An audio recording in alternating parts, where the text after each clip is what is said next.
right, gangsters, let's see if everything's working here. It looks like things might be working. My apologies for starting a little bit late there. I've got a great big clock on the wall, and I think batteries are going dead, because I was looking at it, and it said I had like 10 minutes to go. Then I looked at the clock on my computer, and I was like, you have 2 minutes to go. And I'm like, oh, I'm not quite ready. So, we are here, and loving the Frank Zappa reference, Darth, with My Guitar Wants to Kill Your Mama. That is such an awesome Frank Zappa tune. Love it. First time I heard that was actually a video of one of the G3 tours with Satriani Vai and Eric Johnson. Came out and played that together. I'm like, oh, I gotta look up the original of this. That is awesome. So, good stuff. Yeah, big fan of a lot of Zappa's work. You know, and also, speaking of Zappa, one of the things that I just loved was the Pmrc hearings in the, I want to say it was kind of the late 80s. I'm not sure the exact, might have been mid 80s. But the Pmrc was the hearings at Congress with a bunch of, so I think it's just 3 musicians actually. Dee Snider, Frank Zappa, and John Denver. And they were basically, the musicians were arguing why they should not be putting parental advisory on these, putting warnings and ratings on albums. And, you know, a lot of them were basically arguing, you know, parents need to be responsible, which is, in my opinion, exactly true. But really, the most telling, I enjoyed the testimony of all 3 of those musicians, but really John Denver's was the best. And I didn't know about this, that John Denver, his song Rocky Mountain High was banned by over 1,500 radio stations. And the radio stations did it, not some legal counsel or anything. And it was banned because they thought that it was about drug use. And he went in and he argued that, you know, if people who work in music have such a low understanding that they're going to have trouble distinguishing between the different kinds of the word high, Rocky Mountain High, that you cannot trust people who aren't even musicians to come up with ideas about what these lyrics mean. So his testimony was really powerful, and of course, such a great song too. I grew up on John Denver. I love that stuff. And so it was cool. All 3 of those guys gave great testimony, and yeah, John Denver was involved and very articulate. You know, terrible, not so great at, you know, surviving his own plane flights, but that happens. So we are here. So we're playing right now. We're playing my 52nd album. It's called City of Souls. This is the first time I've ever played this live. And I've kind of spent this week setting up some different ways of having my setup work. So hopefully this is all going to work out well. And yeah, this is good stuff. That first song was called I, the Archangel of Forgotten Grief. And we got to, yeah, I've been kind of practicing through. I'm going to play 4 separate albums today. I'm playing 2 here at the noon show, and then I'm going to play City of Souls and Roswell on the noon show, and then I'm going to play It Matters Not and Patron Saint of Murderers at my 8 o'clock show. So four albums today. And yeah, John Denver, yeah, was involved, and all that footage is available on YouTube if anyone wants to look it up. It's an important part of music history. It's worth checking out. You know, yeah, and visceral is such a good word for the music of John Denver. And, you know, Country Roads, obviously a very popular one, but it hits. You know, and okay, I'm going to talk about this after my next song, so I'm just going to keep yakking here. We're actually going to slow down right away here. The first song was in E Phrygian. We're going to switch over to F minor. If I recall correctly, I got quite a bit of F minor on this particular album. This next song is called Corroded Minds. And we'll talk more afterward about John Denver and other stuff. Here we go.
and welcome back. So for anyone who may be just tuning in, I'm the Mad Poet. You are an audience. We are the Mad Poet Society. We are doing a show. This is what we do. I play guitar, you listen, you watch, you smell, and we have a good time. We talk about stuff in our little chat thing. I'm actually streaming to 12 websites now. I've set up my Mad Poet musician page on Facebook, and I've got it set up now so I can actually see the chat from 11 of the 12 sites. And so things are coming along. I've made some decent little updates this week, and yeah, we were talking about John Denver before the song break there, as so we may call it. Yeah, and just the visceral nature of the music that John created. Very, very cool stuff. Yeah, terrible, about the way he passed, because he was quite young when he cacked off, which is the appropriate term for what happened to him. But you got to watch out when you're flying an airplane, and watch out for that big, round, planetoidy thing. You want to not hit that too hard. It's just some fine advice from your Uncle Randy about flying airplanes. Watch out for running into planets. That's bad for people. We've had a lot of pilots prove this one to us. It's pretty well set in stone. Yeah, we've had a lot of them do that. But one of the songs that I really remember from my childhood with that visceral type thing, and it's reminds me of Country Roads, and also the song Evelyn Hawk. They just have, there's so much excellent, from my interpretation, just desert imagery. And it makes me think of last night. I was out for a run. I went for my run a little bit later than normal. And out here, it gets pretty dark at about 5 o'clock these days. So I'm out running, and it's a little later than normal, so sunset starts to happen. And I'm running straight into the sunset, out on these, it's a desert area out here. And I hit one of the most incredible sunsets I've ever seen. The way the sun was not actually visible, but it was hitting the clouds with the crimson and the edges of the gray and the tints of purple, and it was kind of sparse on areas of the clouds, so the cerulean was kind of coming through a bit. Unbelievable. And it made me think about, just ephemeral art. It happens once and it's gone. And I think that too many times we want to capture the moment. Oh, I should take a picture of this on my stupid little cell phone and put it on Facebook so other people, you can't understand the majesty of the sunset that I saw last night from a Facebook photo. You can't. And Facebook is stupid. So there's also that. But yeah, that's the kind of thing. Those are the images I feel like are kind of conjured up by musicians like John Denver. I don't feel like my music is anywhere near the possibility of conjuring up images like that. That being said, sometimes I'll put my own music in when I'm out for a run, and I'm like, oh, this is some good exercise music. So, I feel like I've got a few decent points on that. So it works out. So speaking of music, so we're sticking with F minor. As I said, I think this album's got a bit of F minor going on with it. This next song is called At the Gates of the Empire.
Hello, Hans. Hey, thanks for making it, and you made it like plenty early this time. I don't know if last time you were in, if I was doing 2 albums per show yet, but I'm just in. That's only the 3rd song of the show, and I'm going to be doing 2 full albums. So I'll be here for another good, probably a couple hours of playing here. Actually playing, doing 2 albums on the noon show, 2 different albums on the late show. So right now we're playing City of Souls. I'm going to follow this up with Roswell, which are my 52nd and 47th albums respectively. And this evening I will be playing It Matters Not and The Patron Saint of Murderers, my 56th and 55th albums respectively. And we got Steven coming to us from Facebook. Question: who does your wardrobe, and do they do consultations? Also, is it your opinion that people who use too many power chords are wankers? 2 questions. Wardrobe is all me, and in fact, the vest I made. That's my personal work. Both of this and my gray vest. I need to make some more vests. I've only got 2 right now. Yeah, I'll do a consultation with you. I'll consult with people about anything, man. Whatever. I'll let you know if I don't have expertise there.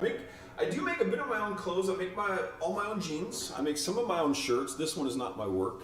I do make my own vests. Actually made these rings out of guitar strings. Yeah. So there's that. So also, is it my opinion that people who use too many power chords are wankers? The definition of wanker, that's a fine question. I'd say that some people would define wanker as someone who's doing exactly what I'm doing here, which is just nothing but improvisational solos. You're just wanking around and doing that. So, again, it depends on how you define wanker. I'm going to get rid of this thing. That's for my chair. It's making noise. Too many power chords. Yeah, I don't think I can say that, because if you were to look at that, then you would have to say that the Ramones and the Misfits are wankers, and I can't get behind a statement like that, because the Fits and the Moans were awesome, and so all the punk does that. You'd have to call Iron Maiden wankers. You'd have to call Vivian Campbell a wanker from Ronnie James. Well, I know Vivian used a lot of a lot of the major and minor and a lot of that. So he would get away from just the straight power chords, but he used an awful lot.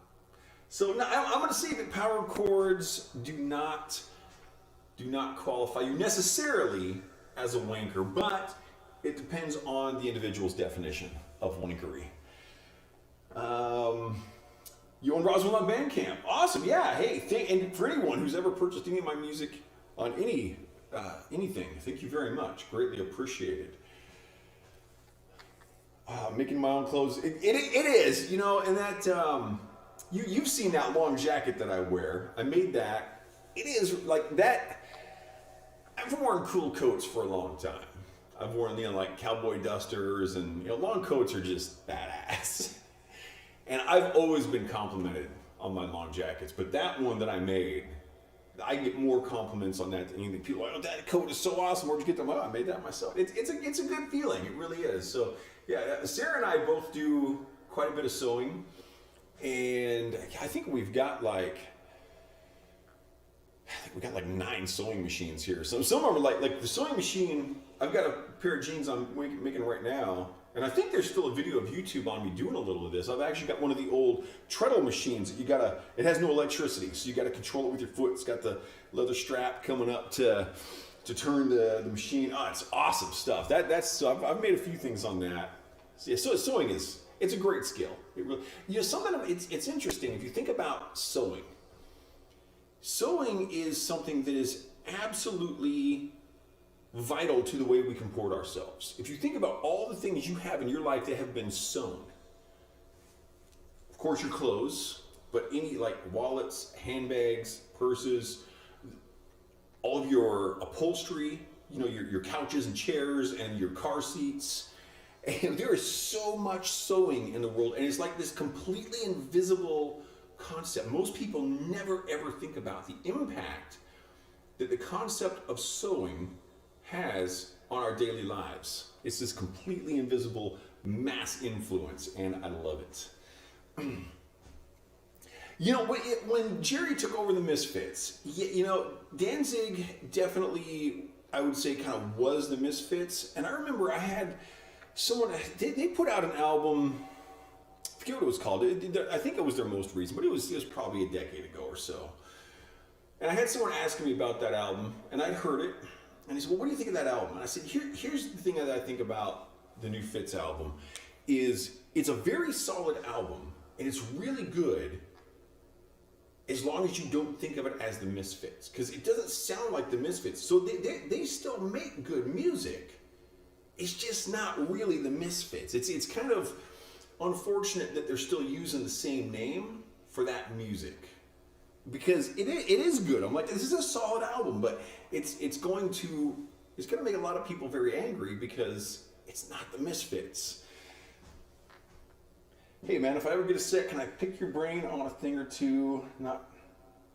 It's a totally cool answer, but you seem supremely got it together, dude, and it just like to have a convo. Yeah, I could do something like that. We could set up a Zoom session. Of course, I'm out here, and I don't know where you live. I'm in the middle of freaking nowhere, so even if you're in Washington State, I'm hard to get to, and I'm a complete recluse, so I prefer to do things online. But yeah, I could. Project 1950, that was, yeah.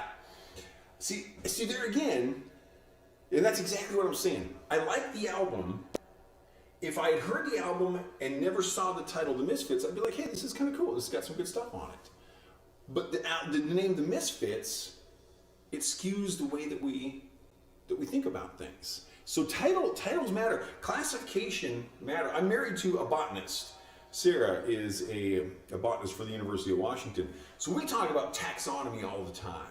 And that's kind of what this comes down to, is what is the taxonomy of music? When you get down to the specifics, it's like the music of Metallica. Once they went a certain direction, it was like, okay, that's not Metallica anymore. They lost a lot of fans. Misfits did the same thing. A lot of bands have done this. And it's an interesting kind of musical taxonomy is an interesting thing. It's true. You know, I think that the Misfits were one of those bands that had a time, and it worked really well at that time. And you got, songs like Where Eagles Dare and She that are just, that's the Misfits. And yeah, it's good stuff. Time and place, you got it. All right, what do we got coming up here? Let's do some more music. Sometimes I do that. Don't I do music here? There's some music equipment in here somewhere. But actually, let me sum up. Darth, go ahead and send me a message through themadpoet.net, not .com. Nothing says I got here second like .net. So themadpoet.net, that goes straight into my personal email, and yeah, be happy to talk with you. That'd be fun. Fortunately, right now I'm a small enough creator that I can still do things like that. If this all takes off at some point and I get hundreds of people watching this, these kinds of things might be a little tougher, but I'll work with what I got at the time. Okay, let's do Hans is in for some music. I do a lot of music. Let's do one more song right now, and then we'll talk some more. This next piece, we're picking it up a bit again. This is called At the Mercy of the Antagonist.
right, so we are moving on along. Fun little show today. Fun little show. We got some really good people happening here in chat. Thank you very much for coming in. If anyone's just coming in, I am the Mad Poet. You are an audience. We are the Mad Poet Society. I feel like I'm getting pretty good at that little speech. We play rock music. I play guitar. One of these days, I'm going to play saxophone on stream as well. That is going to happen. I have come a very long way on that album. I have learned a ton in the last 15 months actually working on the new album. But we'll talk more about that some other time.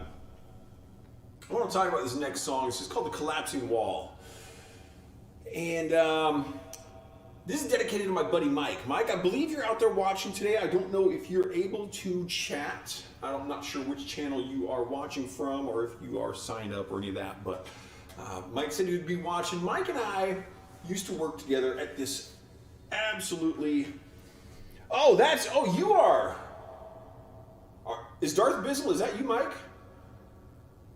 Is that who I'm speaking with currently?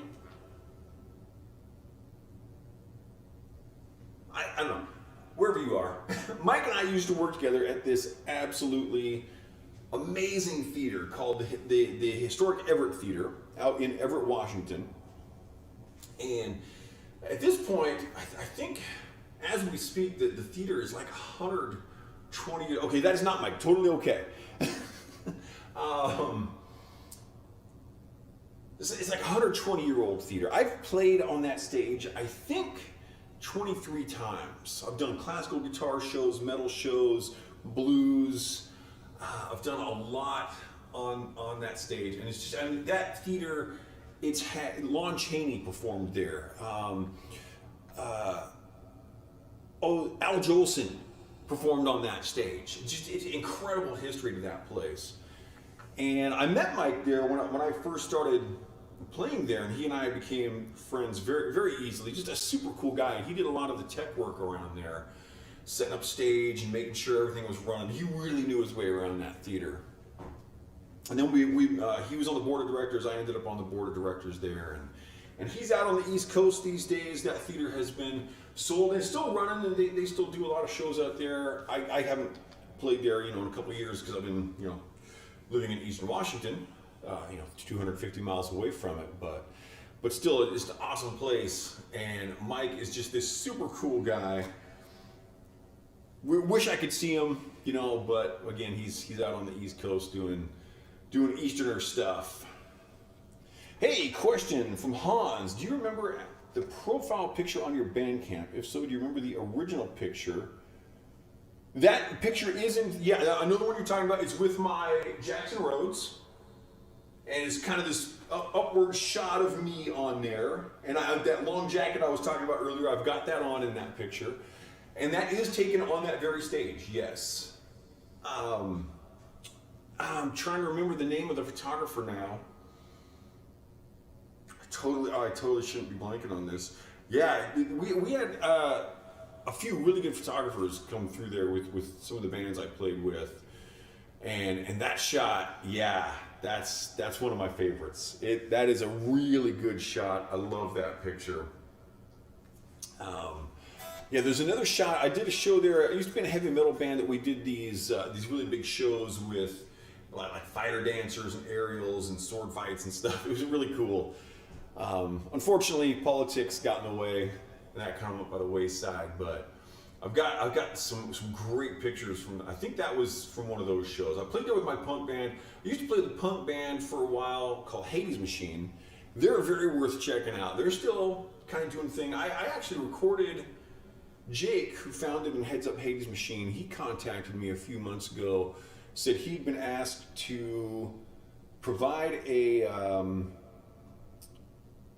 cover tune for a Killing Joke tribute, and he didn't have quite enough time to do everything he wanted, so he contacted me and said, "Hey, could you record some guitars for us?" I'm like, "Yeah, of course, man. I love Killing Joke and love playing with Hades Machine." So I'm kind of still. I think that the unofficial band right now is actually kind of Jake and I, just for recording purposes. And always happy to work with those guys. So I think that tribute got released on Halloween. I heard the final. I didn't go and actually listen to the rest of the, I should go listen to the rest of the tribute. I'm sure it's awesome. Politics does suck blood, man. It's true. And that's one of the nice, you know, I've talked before about the niceties of doing what I do. And one of them is I don't have to haul amplifiers around. Everything is here. This is my recording studio, my office. This is where I teach from. And so I just come into my normal place, turn my stuff on, and play. And I'm getting my system worked out pretty well over the last year and a half. So that's nice. But another really nice thing about doing it this way is it's all me. So if I look at the clock wrong like I did today and I start late, that's my fault. There's no question about where something went wrong. I was responsible for that. I started the show late. That is 100% on me. And I like that. I was talking with one of my students just a month or so back, and they had been working on a composition and, you know, putting stuff into digital sheet music, and they lost like 20 minutes of work. Yeah, power outage, or, you know, program shut down, blue screen, something. So I said, here's the thing that I do. I turn off autosave.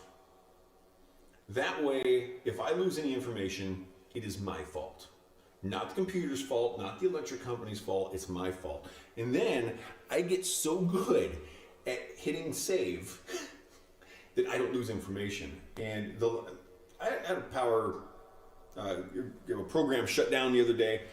I lost like 10 seconds of work because I save all the time.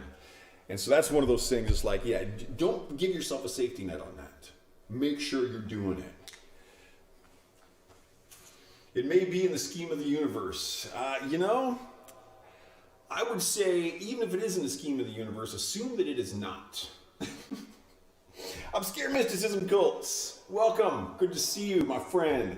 No politics, only riffs. I love that. No politics, only riffs. That's the saying of the day.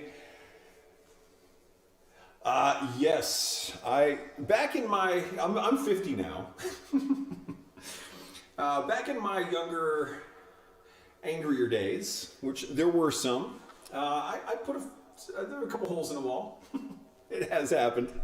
It has happened. So let's do some riffs, because that's right, no politics, only riffs. So this song kind of moves around a little bit. We're going to start out kind of slow, pick it up a bit. Going out for my buddy Mike.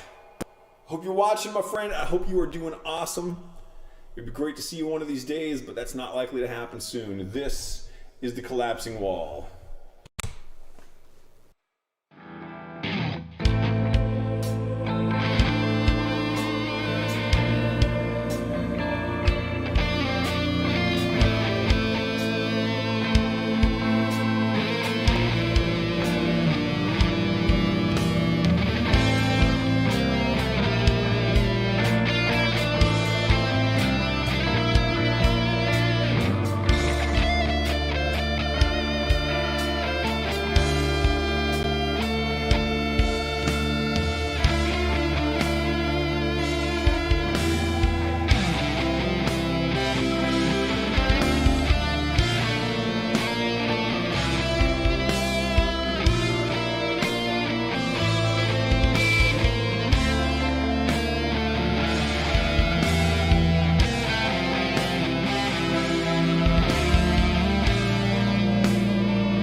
That song is interesting from a music theory perspective, particularly for more kind of a rock song like this. So it starts out in a mode known as E Locrian. And I've talked about Locrian before. I think I played some Locrian last week, actually. Locrian is a diminished mode. And diminished is a very non-resolute place to end up with your music. And interestingly, this next song also does some Locrian as well. But it's got this kind of...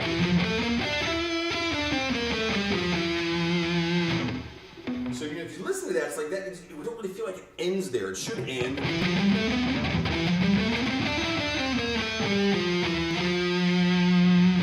That also, so we get this really kind of non-resolute feeling in that. So it makes it very interesting how you approach your improvisations. Then it switches to an E Phrygian, and then it goes back to an E Locrian, and then I end it, and I always forget about this, I end it on what's known as a Picardy third. So I actually play an A major chord at the very end, which should be technically an A minor chord. And it worked. It worked well. I'm really pleased with that. That was fun. I'm still younger than Hans. You know what, Hans? I'm going to work on that, and I'm going to see if by next week I can't be older than you. I'll see what I can come up with that. Because here's the thing.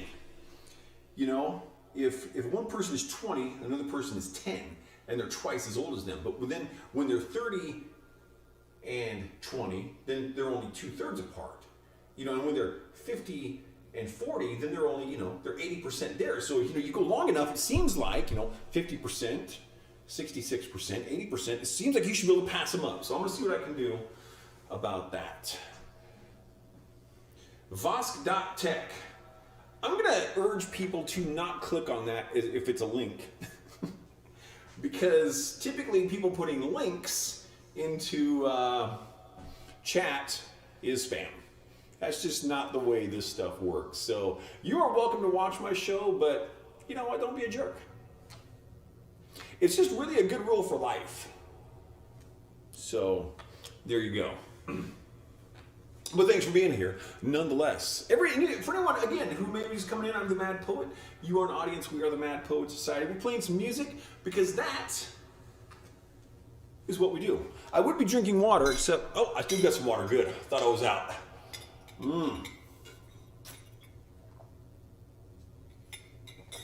Gotta hydrate. Oh, I love water. So good. That is the best thing going. No energy drinks, no Gatorade, none of that. You don't need coffee, water. Water's where it's at. All right, so I just mentioned this next song has also got some E Locrian, and I don't remember if this remains Locrian all the way through or if it's got some changes. We'll see as it goes along. Another nice upbeat piece here. This is the Chasm.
And moving on along is an important announcement.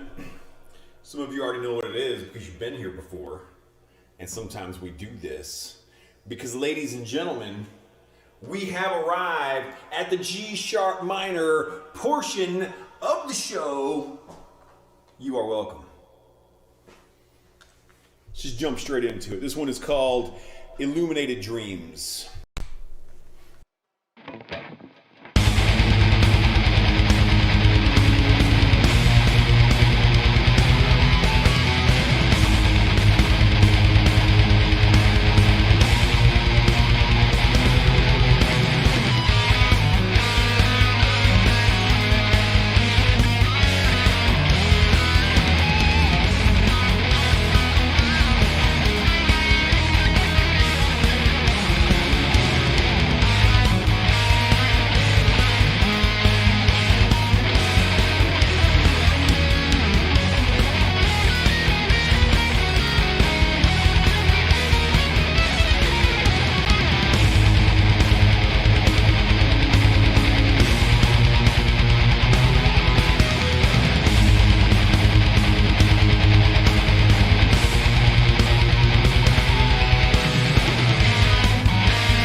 Boom, now we got it.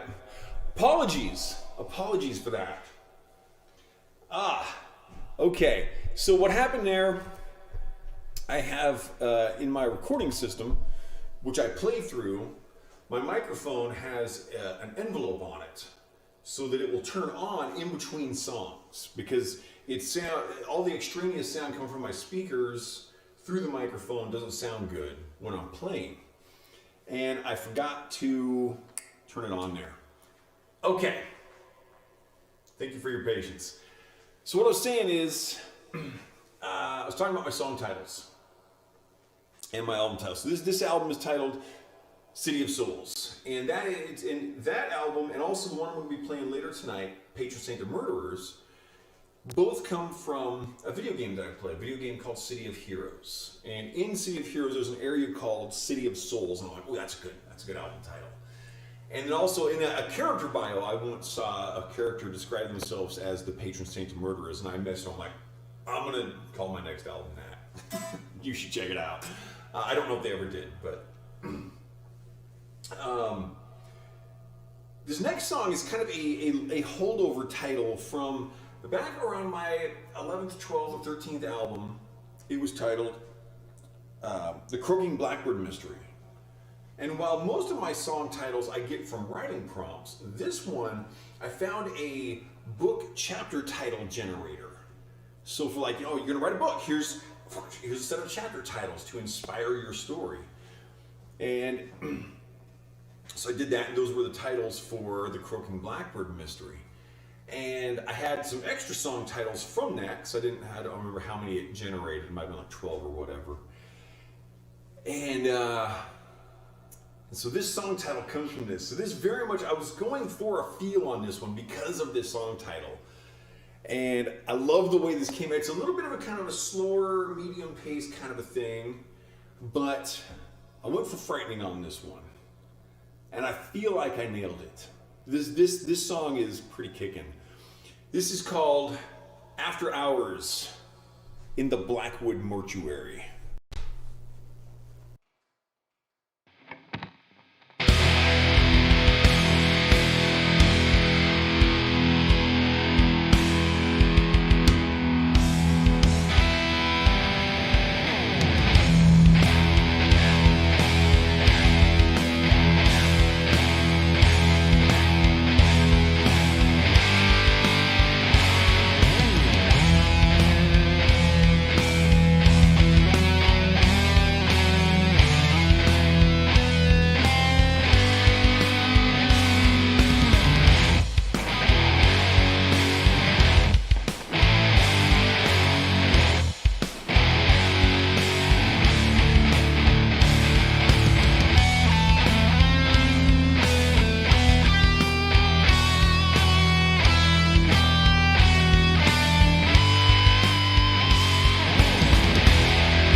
did not do a great job getting my microphones turned on this one.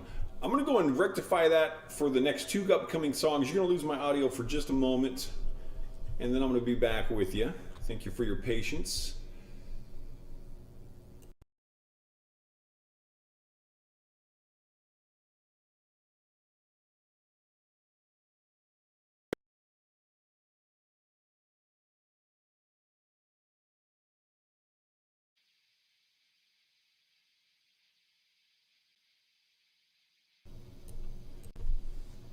I feel like I just did something bad here.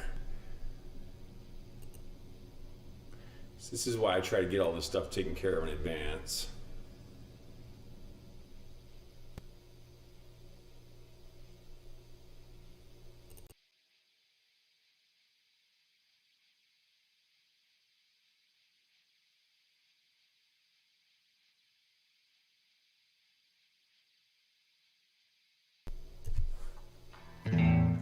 Okay.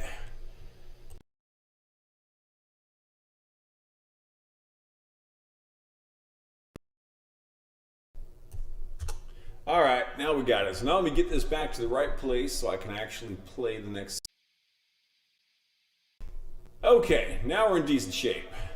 And I have saved that file. That works. So this next piece is all drums and synths in the background. There's no other normal rock ensemble instruments. And so I was going to practice it the other day, and I'm like, on my sheet music, I only have the lines showing that actually have stuff written in them.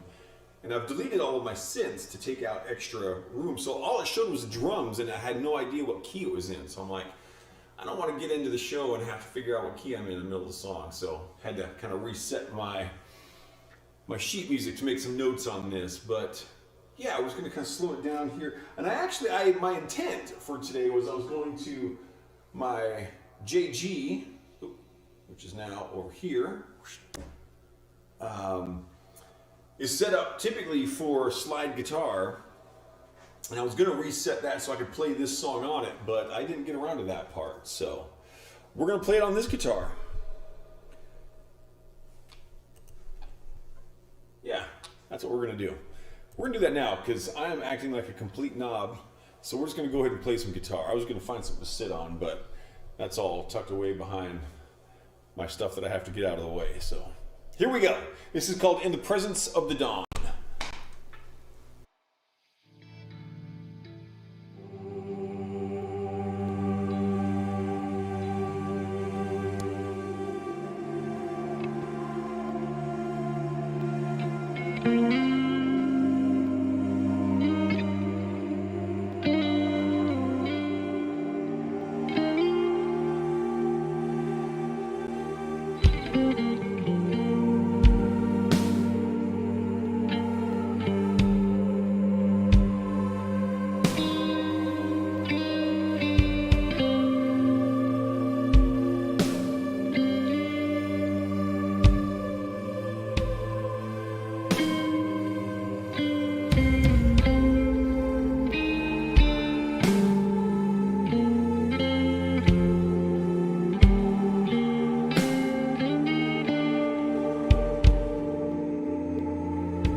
It's kind of a funky one there.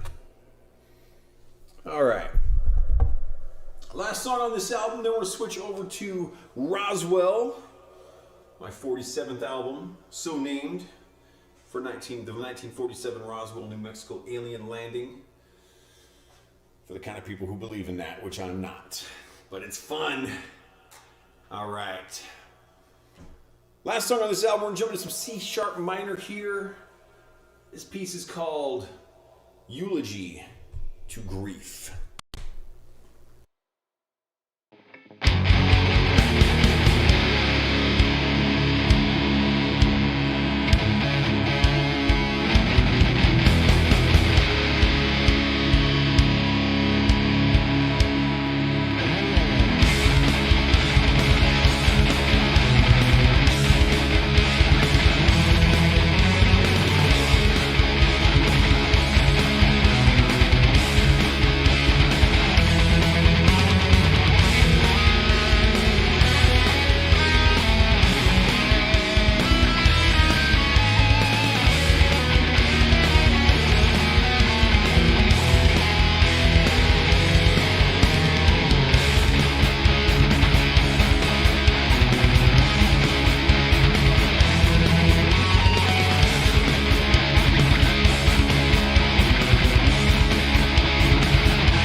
Okay, I've got lights, I've got sound, good. So I'm gonna see how this works out. I tried to set this up so that the switchover will be smoother. And I have no way of knowing for sure if this is actually going to work out correctly. But we'll see what happens here. I just want to check. Okay, I want to shut those down.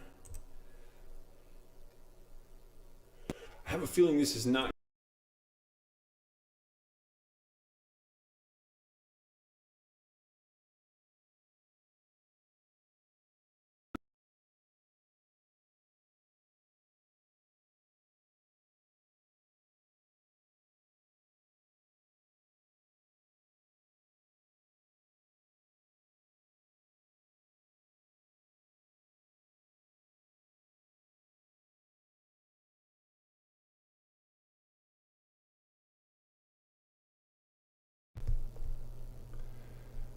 Okay, we're back. Okay, that was not too bad on smoothness. Let's get my sheet music up and running here. I'll need to pull in the rewire track. Looks like Sibelius is coming up. So this should work out. So this is my 47th album. It is Roswell. Boom. Roswell. And this is, as I mentioned before that last song, this is named after the 1947 Roswell, New Mexico alien landing. As soon as I started doing my rapid fire music compositions, I knew that my 47th album would be titled Roswell. I don't gamble, but if I'm ever playing poker with friends or something, if I've got a 4 and a 7 in my hand anywhere, I'll bet on it.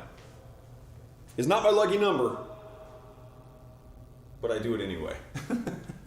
That's just me being a dork is what that's being. And that is pretty much my standard all through life, it just being a dork.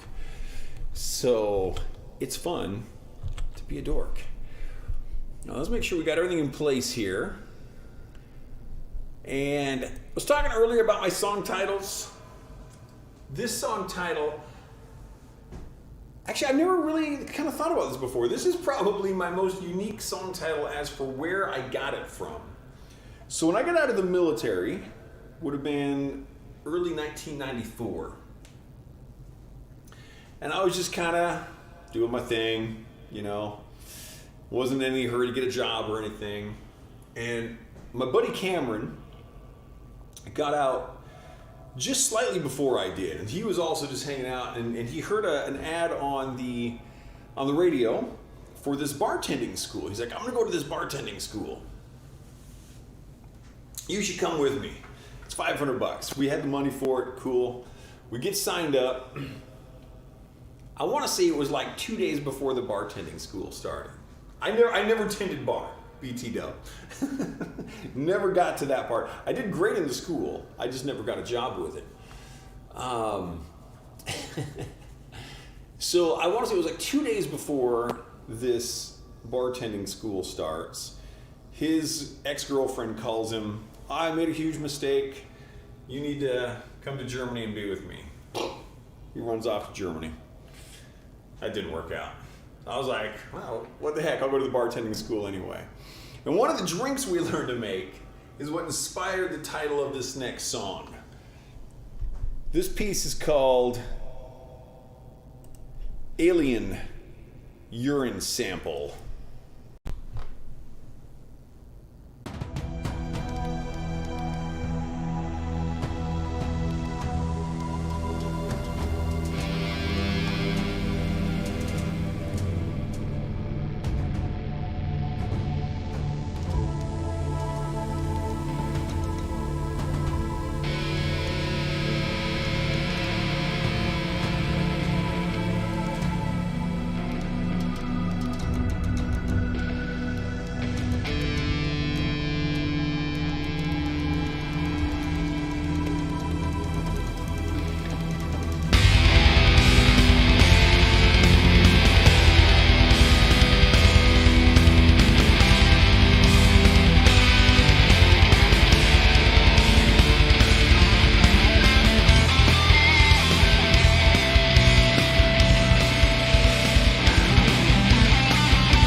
All right. I think one of the big...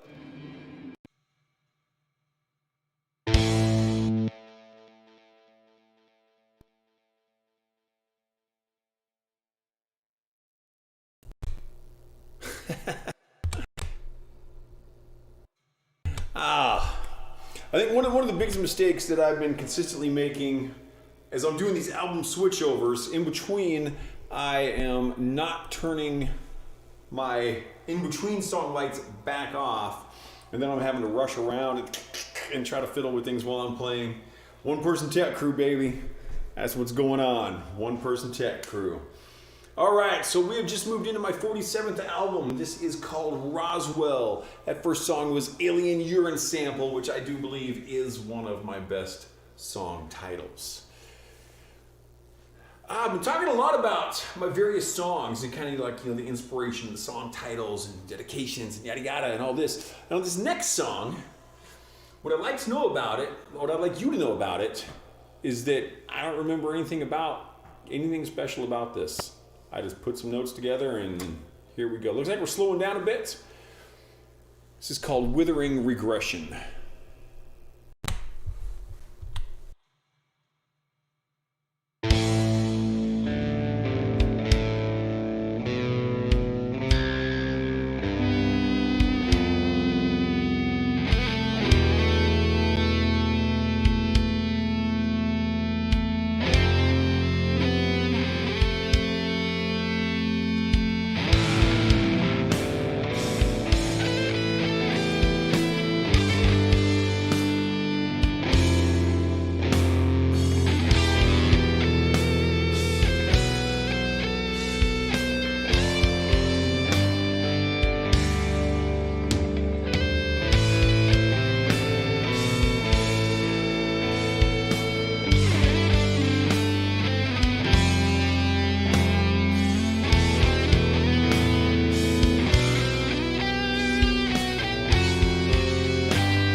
Okay, we got sound, we got lights. Looks like I got things on track here. Still working these switchovers between albums. Getting better at it. We're gonna get there. We're gonna make it happen.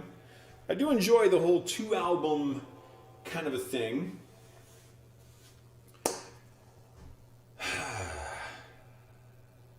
You know, and I feel like just earlier I was talking about, right before I played After Hours in the Blackwood Mortuary, I was talking about how I got that song title from a chapter title generator. And I think that this next song is also left over from that same chapter title generator from songs that I didn't use on the Croaking Blackbird Mystery. But it kind of fit, because, you know, the Croaking Blackbird Mystery was kind of, you know, theme-based as far as the titles, because of that title, chapter title generator. And this is a little bit of a theme-based album as well, with, you know, Roswell and Aliens, Alien Urine Sample. We got a song, the last song in this album is called Area 52, because, you know, Area 51 is just too, you know, whatever. But I'm pretty sure this actually came from that. And it's a C-sharp minor piece, so we have not gotten any more G-sharp minor yet, but that, you know, that could happen. Could happen. Doing 4 albums, we could have 4 G-sharp minors. We could have even more. Some of my albums actually have 2 G-sharp minor areas because I'm just crazy like that. This piece is called The Secret to the Secret. Oh, wait. You know what? Before that, I'm going to change batteries in my wireless because I noticed that they are running dangerously low. I think I could probably make it through a couple more songs, but let's be on the safe side here. Old batteries, new batteries. We'll try to get these in here the correct direction the first time. Sometimes I can do that. Got it. Put that back in there. I could do this show wired, but I tend to trip on my cables a bit. We don't need that to happen. The wireless is nice to have. Even though I'm not moving far, definitely better on the big stages, but still nice to have. So, okay. I'm the Mad Poet. You are an audience. This is Roswell. This is the 3rd song, my 47th album. This is called The Secret to the Secret.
Something I've done quite a few times that I just did here was I didn't realize the end of the song was coming up.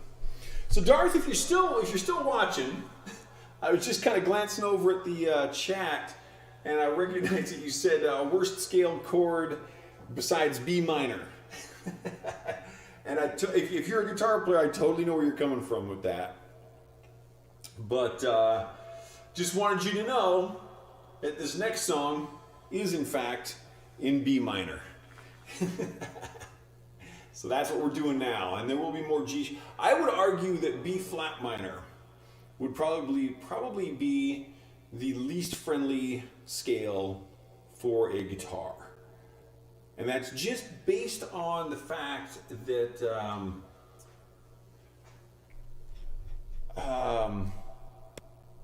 there are no open strings available in that. And I'm just gonna, it's possible that my chat actually shut down. I'm not sure if people have been chatting. I just refreshed that, so if anything went wrong, hopefully that'll work now. If people have been chatting and I've missed it, my apologies. So sometimes my chat stuff does not work perfectly, so. Nonetheless, we're gonna do some B minor here. One that Darth doesn't like too much, but I love it. This one is called And No One Noticed.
moving right on along.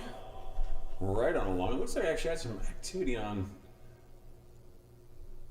one of these other channels. I don't know what's going on. I never know what's going on. It's my standard. I almost feel like something might have gone wrong here. Wouldn't be the first time something's gone wrong during one of my streams. My cameras are not doing what they're supposed to do.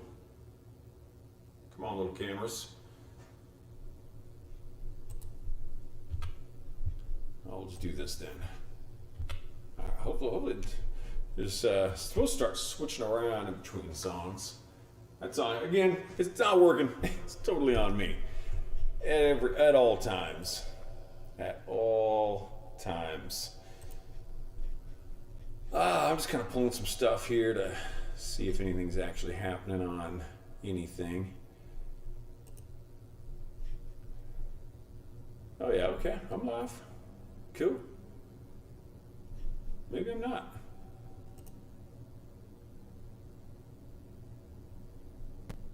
I may not be live right now.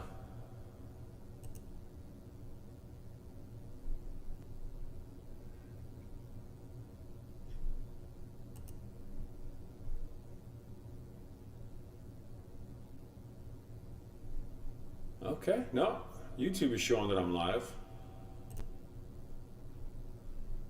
Yeah, okay, no, we're working. Cool, all right. We're just gonna roll with it then. Yeah, I feel like the stuff is showing weird information, but I don't always understand the weird information. So we'll just move forward. I'll keep playing music. That's what I'm gonna do anyway. So, for anyone who may be just coming in, I am the Mad Poet. You are an audience. We are the Mad Poet Society. We play music, we talk, we chat, we do stuff. It's a lot of fun. Right now we're playing my 47th album. We're moving into the 5th song. This album is titled Roswell. And this song is called Dangerous Beauty.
All right.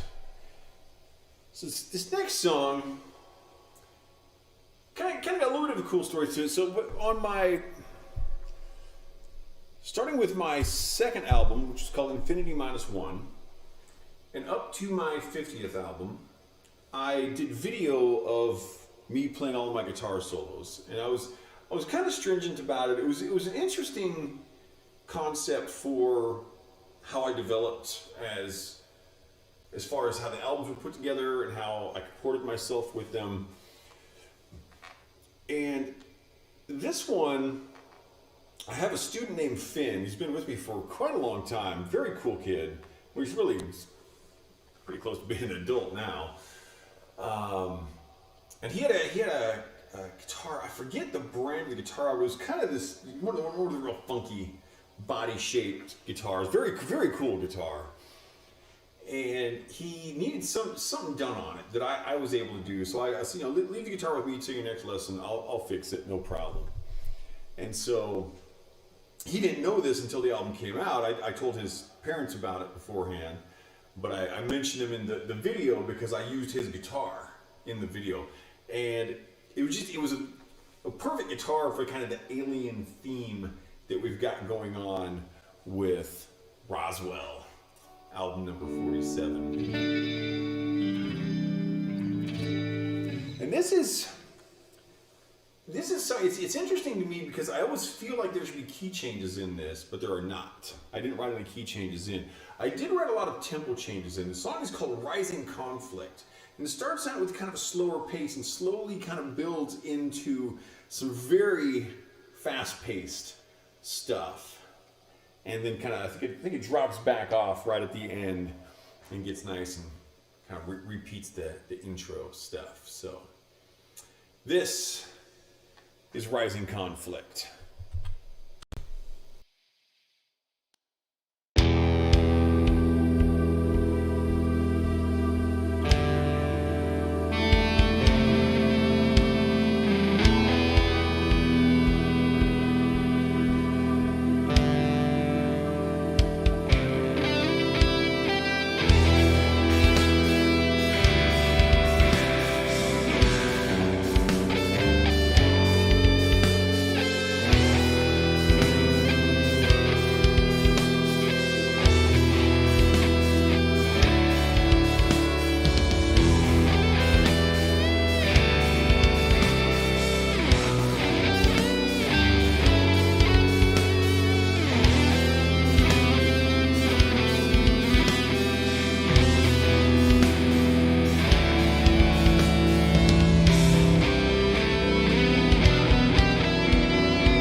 Rising conflict. And now, ladies and gentlemen, it is my privilege to inform you, it truly is, that we have arrived. Why aren't my cameras working today? We have arrived at the second G sharp minor portion of the show. You are welcome. I'm really not sure why this is the camera that's on way down here. Hi. Switch this manually. All right. So now that I've got y'all hyped up for some G sharp minor, we're gonna slow things down. Because I'm the mad poet. I'm mad. This is what I do. I'm a crazy guy. Now my camera's just flipping again. Good stuff. All right. This is called Nothing But a Distant Memory.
right.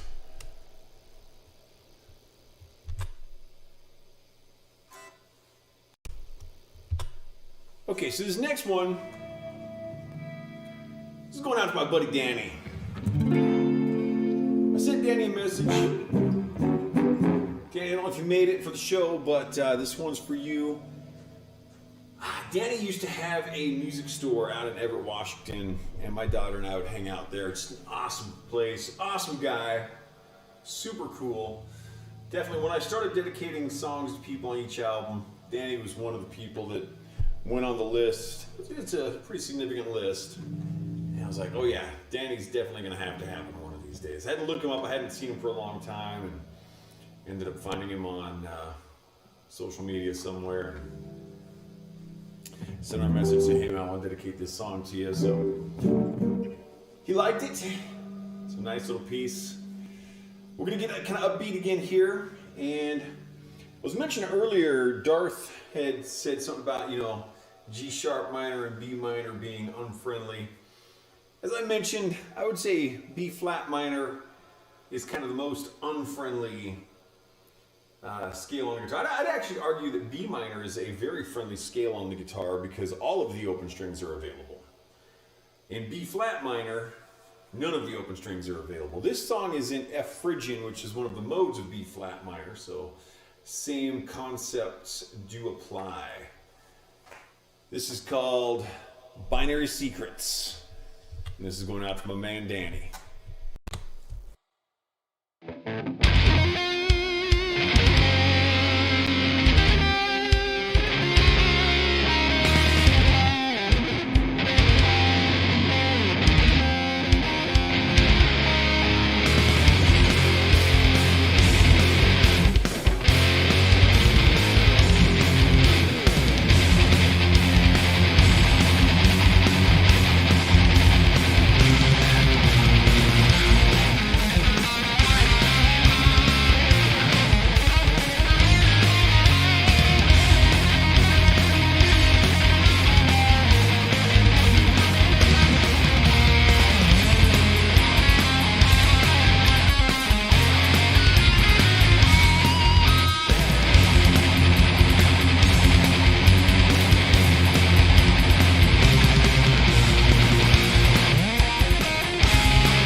Here we are, Binary Seekers. Danny, that's going out to you, buddy. I hope you're doing awesome.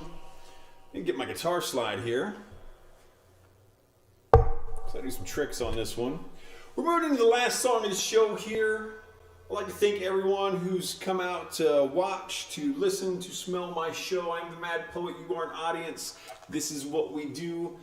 Whatever you do, do it well. I hope you're having a good time with it. This last song is kind of interesting to me, just from the way that I composed it. So normally when I'm composing my music, I will put in all my drums, and then I will compose all of my music on top of that. And so I put all the drums in for this album. I get to this song, and in my brain I just kind of started to get this idea of what I wanted the song to be. The guitars, the bass, any synths that are in here. I just kind of knew where I wanted to go. So I started putting it in, and when I compose the drums, I usually have the sound off. I just compose them just based on visual patterns. I don't listen at all. And, you know, I've spent a lot of time studying the drum patterns that I use and all of that kind of thing. So I start putting the music in, and I compose the entire song, and I realize I didn't turn the sound back on. So this, you know, that back when, in the days of, you know, the great composers, they did it all on paper. They didn't have any playback device other than other humans. So it's like, okay, I could try this on a piano and see how that works and imagine it, but that was all in their heads. And that's just amazing to me. And this song is the closest I've ever come to replicating that process, because even though I was doing it digitally, wasn't doing it on paper, I was not actually listening back. And I'm pleased to report that this came out exactly the way I wanted it to. I really like this song. This is called Area 52. We all know about Area 51. Everyone knows about Area 51. Think they're gonna keep the cool stuff at Area 51 anymore? No. This is Area 52.